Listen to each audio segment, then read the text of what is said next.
بسم الله الرحمن الرحيم. السلام عليكم ورحمة الله وبركاته.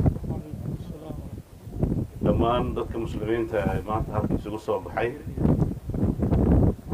waxaan Ilaahay subhanahu wa ta'ala nooga wada rajaynayaa hadafkii aan isugu soo baxnay wariyada Ilaahay in Ilaahay subhanahu wa ta'ala naga aqbalo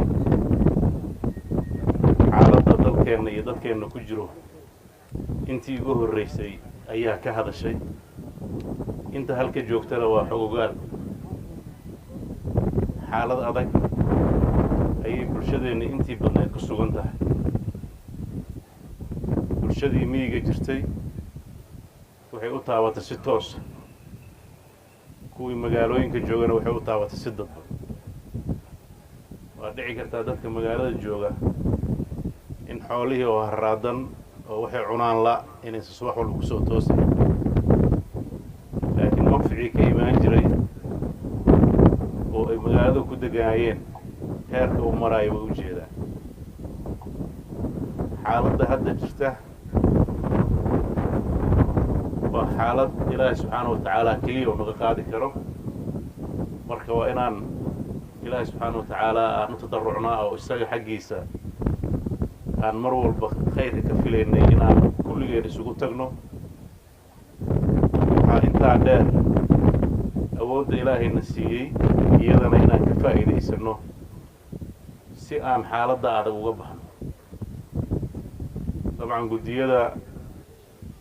u xilsaaran in ay bulshada u gurmadaan Ilaahay waxaan u rajaynaynaa inuu iyagana u fududeeyo bulshada inteeda markaas awoodda iyaduna ay garato bulshadeenna aan gaarno annagoo inta Ilaahay una siiyana isugu gurmanayna inta naga maqan oo roobku u badan yahayna isagoo weydiisanayna ayaa waxaa la rabaa dadaaladaas inay noqdaan dadaalo midaysan oo meel u wada jeeda oo ugu horreyso inay quluubta meel u wada jeedo marka hadal badan maanta halkama furna ducaan u nimid iyo Ilaahay inaan barino Ilaahay subxaanahu wa ta'ala waxaan ka baryaynaa inuu roob caamiye ah oo aan ummadda waxyeelin Ilaahay na siiyo Ilaahay waxaan ka baryaynaa aafada ay leedahay abaarta inuu Ilaahay naga dulqaado Ilaahay waxaan ka baryaynaa addoommadiisii baan nahay awood badan ma lihine inuu noo naxariisto wixii dembi ah iyo gaf aan galnay Ilaahay inuu naga cafiyo Ilaahay subxaanahu wa ta'ala waxaan ka baryaynaa raxmad waasica oo ummaddeena kala dejisa dhammaan ummadda muslimiinta meelay joogaan gaar ahaan ummadda Soomaaliyeed iyo kuwa Puntland waxaan subxaanahu wa ta'ala ka rajaynaynaa Ilaahay subxaanahu wa ta'ala raxmadiisa inuu noo soo dedejiyo xaalad adag baan ku jirnaa Ilaahu raxmadaada noo soo dedejiyo Ilaahu adaa awooda cid kaloo awoodda ma jirta raxmadaada noo soo dedejiyo Ilaahay waxaan ka rajaynaynaa inaan ducadeena uu inaga aqbalo Ilaahay uu na tuso raxmadiisa ummaddeena Ilaahay inuu u gargaaro annagoo dad isku naxariista aan noqono dadka Soomaaliyeed meel kasta ay joogaan dibad iyo gudaba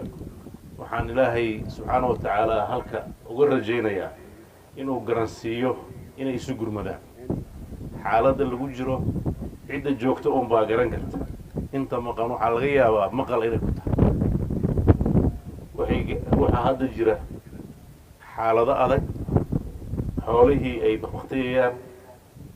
arigii uu dhammaanayo geelii uu ku daba jiro dadkiina ay meelaha qaybtood ka bilowdeen dhimashadii nafaqa darradii ay muuqato dadkii iyo dunyadiiba waxay cunaan ay la'yihiin wax guud oo adduunka hadda aan qayb ka nahay ay saameyn ku yeelatay oo ah sicir barar iyo badeecadihii quudul daruuriga ah oo cirka isku shareeray awalba iyagoo dadkani tabar darnaayeen dakhligoodu koobnaa ayaa haddana waxaa dhacaysa in uu sicirkii aada u kordhayo dowladda Puntland runtii waxaa xanuun weyn nagu haya culays nagu haya annagoo u jeedno dadkeenna inay maciishadii ku korodhay haddana aanan waxba laga qaban karin maxaa yeelay dakhliga Puntland waa dakhli kooban waa dakhli intii koobnayd xataa waayadan dambe markuu sicirku kordho oo dhaqaaluhu hoos u dhaco ganacsigii ay ku tiirsanayd dakhligeennuna oo hoos u dhaco iyada ruuxaddeeda dawladdii meel ay wax ka keenta marka qaylada caalamka loo jeedinayo waa ay badatay waxtarkeedu aada uma muuqdo maalin walba malaayiin dollar oo la yaboo hayo oo waa la hayaa la leeyahay waa maqlaynaa waxaanse ka xunnahay waxaas la hayo weli ma hayno hab loo maamulayo iyo wax ka soo gaaray dadkaan waxaan rajaynaynaa iyadana dadka soomaaliyeed inuu ilaahay garansiiyo mas-uuliyiinta ah inay aada u fududeeyaan haddiiba ilaahay oo ummaddiisa kale uu wax uga soo qaaday dadka dhibaataysan wixii loo soo qaaday in la gaarsiiyo sida ugu dhaqsaha badan maxaa yeelay marar badan bay dhacdaa in goorta ilaahay raxmadda dadka u shubo la yidhahdo waxbaa la keeno wixiina aanan dadka iyagoo danka lahayn haddana la lunsado maantaa loogu baahi badan yahay ciddii wax u haysa inay si deg deg ula soo gaarto hay-adaha dawladda iyo guddiyada u xilsaaran arrimahaas waxaan rajaynayaa inay dabagal xoogle ku sameeyaan wixii suuragal ah oo dadka soomaalida awalba caawin jiray kama maaranno laakiin ilaahay baa noo soo marinaya in iyada wixii laga heli kara laga helo dhexdeenna wixii aan kala heli karna aan helno ilaahay subxaana wa tacaala culummada oo guddigaa runtii lafdhabarka ah oo ducada iyo abaabulka iyo dadka waxusheegiisa qayb weynka ah waxaan rajaynayaa dhammaan geyga puntland meel kasta ay joogaan inay sidaan si lamid a ay u roob doonaan dadka ula hadlaan ummadda ay khayrka waafajiyaan dabcan culammadaa ka hadashay macaasida faraha badan ee ilaahay noogu caroonaya ee abaaraha ka dhalanayana inaan ka waantoogno waxyaabaha dadkeena laga sheegayo oo aan fiicnayn oo dhaqankeenna suubanaa halista ku ah waxaan ilaahay subxaana wa tacaala ka rajaynayaa in meel looga soo wada jeesto dadku waxa weeye in wax loo sheegay wax ku gartaa wacdiga iyo waanada iyo wax isu sheega inay badinno wada tashiga inay badinno midnimadeenna ilaashanno tafaraaruqa dadka ku dhex jira in laga dhex saaro ummad quluubteeda kala jeedo oo tafaraaruq ku jirto si ilaahay ay khayr uga fishaan ama ducadooda looga aqbalo culammadii waa joogtaa way adkaanaysaa marka waxaan rabnaa inaan is wada cafino niyadda furno bini aadan baan nahay wixii naga khalday macsuum ma nihin kullu ابن آدم خطاؤون وخير خطائين التوابون marka ilaahay idankiisa waxaan rajaynaynaa inaan dad ilaahay u soo noqdo aan noqonno oo ilaahay subxaanahu wa tacaala aan ku xirnaanno oo ugu horraysa inaan annagu is cafino oo quluubteenna furno ducoo dhan waxay ku idlan tahay maanta ilaahay inaan gacmaheenna u hoorsannay oo raxmad weydiisaneen maanta baahida ugu weyn ee dadkeennu qabaan waa raxmad raxmaddaas ayaa waxay noo noqonaysaa daawo sida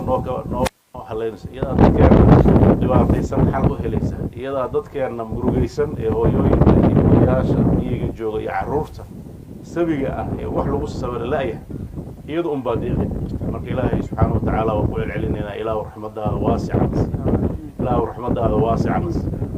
ilaahu midaan dadka waxyeelina sii ilaahu waxaan kaa baryaynaa inaad noo soo dedejisid dadkeenu way dhaban yihiin noo soo dedeji wasala allahu wasalam calaa